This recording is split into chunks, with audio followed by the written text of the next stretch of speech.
कहें भगवान धर्म में कहा है गीता में, भगवान कृष्ण बोले कि आत्मा रक्षितो धर्म, आत्मा को रक्षा करते हुए आप धर्म कीजिए। हमारा ऐसा सनातन धर्म है कि अपने देश के लिए नहीं है, पूरे विश्व का कल्याण हो। हम लोग लास्ट में जयकारा भी मनाते हैं कि विश्व का कल्याण हो। नमस्कार, आप देख रहे हैं इम्पैक्ट लाइव। मैं निशांत। अभी मैं मौजूद हूँ श्री श्री दुर्गा आश्रम पूजा समिति शेखपुरा पटना में, और आज यहाँ के मुख्य पुजारी से मैं बात करूँगा कि सप्तमी को किन माता के किन स्वरूप का पूजा होता है, उसकी क्या विधि विधान है। तो पुजारी जी, आपका बहुत बहुत स्वागत है हमारे चैनल में। राधे राधे जी। सप्तमी जो रात्रि है तो काल रात्रि की पूजा होती है। यह शास्त्र में है कि सप्तमी का ही माँ का पट खुलती है, इसलिए कि मूल नक्षत्र में ही माता की पट खुलनी चाहिए। मूलितो अवाहितो देवी पूर्वाखाड़े पर पूज्यते उत्तराखाड़ बलि दद्यात् सर्वना विसर्जयेत्। तो मूल नक्षत्र में माता की पट खुलती है, सभी भक्त लोग दर्शन करते हैं माता की। उसके बाद में मूल के बाद आता है पूर्वाखाड़। पूर्वाखाड़ में पूजा जो अष्टमी व्रत लोग करते हैं, है ना, महाअष्टमी इसका नाम है। और नवमी जो है सिद्धिदात्री जो है, उस दिन क्या होता है, उत्तराखाड़ बलि पड़ता है, रात्रि बेला निशा बलि, और सर्वना में विसर्जन माता होती है। इसलिए सप्तमी को पट खुलने का कारण है कि महाकाली का स्वरूप रहता है, उस दिन पट खुलती है जी। जो माताएं बहनें हमारे घर की हो, जो सनातन संस्कृति की मानने वाली हैं, जो नवरात्रा में शक्ति की उपासना करती हैं, उन्हें सप्तमी तिथि है, 7वें दिन किन किन विषयों का ध्यान रखना चाहिए पूजन विधि करते समय? पूजन विधि में सबसे पहले तो इस नवरात्रा में ब्रह्मचर्य की पालन होनी चाहिए और सात्विक भोजन होनी चाहिए, तामस भोजन नहीं। जो संभव हो संध्या नमक कोई खा सकते हैं या फलाहार रहिए, आपके सामर्थ्यानुसार है, जो शरीर अलाव करे।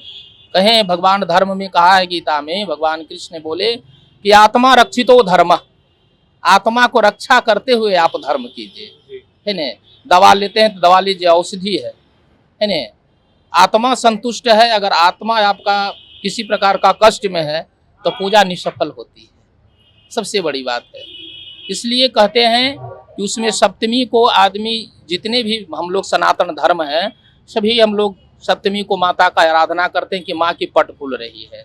और पट का दर्शन करने के बाद में उस दिन स्नान ध्यान करके जो आते हैं, और उस दिन के बाद में अष्टमी व्रत कल होके करते हैं, सुबह में जाके अष्टमी व्रत, महाअष्टमी का पूजा करने के बाद नवमी को पारण कर लेते हैं, सिद्धिदात्री पूजा हो जाती है जी। सप्तमी तिथि को माँ काल रात्रि जो है, उन्हें कौन सा फूल पसंद है, उन्हें किस प्रकार के भोग लगाने चाहिए? जी देखिए, माँ का सप्तमी जो रात्रि है वह रक्त से विशेष प्रसन्न होती है। ऐसे दुर्गा सप्तमी में आया है कि देवी का रक्त का मतलब जो लाल रंग जो है फूल है, उड़हुल का फूल हो गया, है ने, भोग में अनार हो गया, माने लाल पदार्थ का विशेष महत्व वहाँ पे है सप्तमी का जी।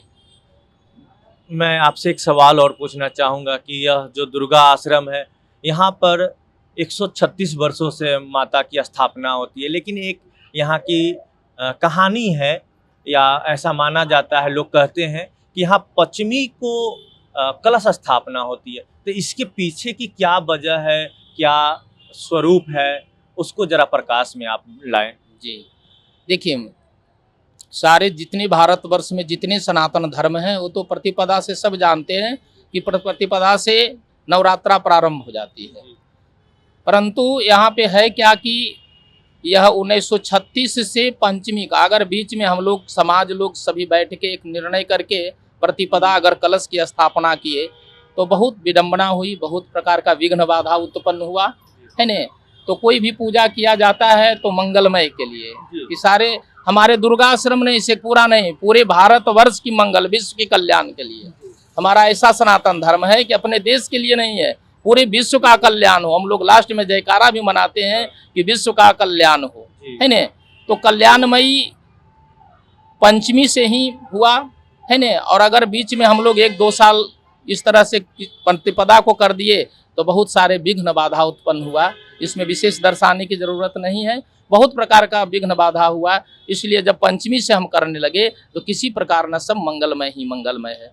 यहाँ बात है कि पहले तो पंडाल बनाकर टेम्पोररी मतलब प्रतिमा मिट्टी का बनाकर हम लोग करते थे। ये 2 साल से माता अपने प्राण प्रतिष्ठा हो गई, तो प्राण प्रतिष्ठा भी हम पंचमी लेके चले और तिरोदशी की इसकी स्थापना हुई। नहीं तो प्रतिपदा से बसंत नवरात्रा में स्थापना माता की हुई, तो उस दिन भी पंचमी लेकर चले।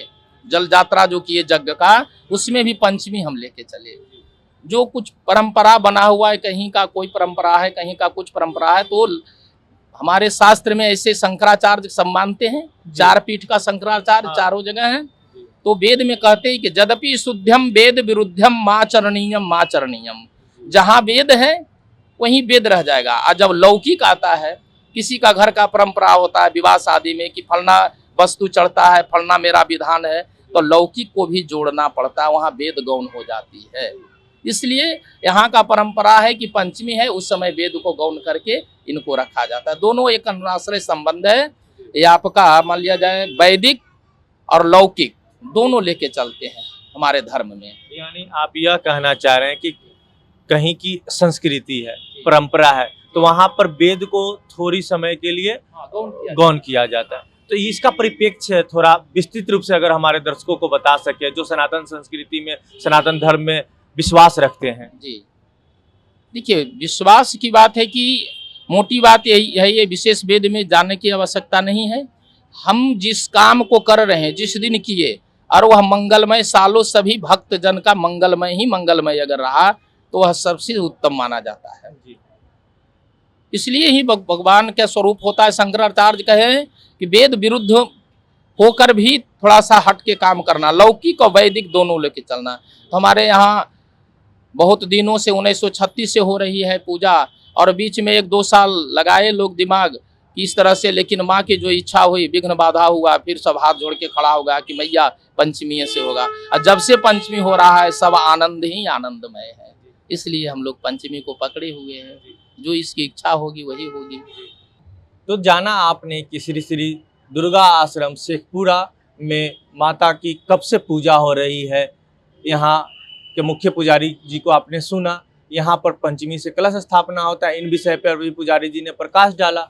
वहीं माता के 7वें दिन किन स्वरूप का पूजा होता है ये भी आपने जाना, किन नियमों का पालन करना चाहिए ये भी आपने जाना। कैमरा पर्सन रंजीत राउत के साथ मैं निशांत, श्री श्री दुर्गा आश्रम पूजा समिति शेखपुरा, पटना।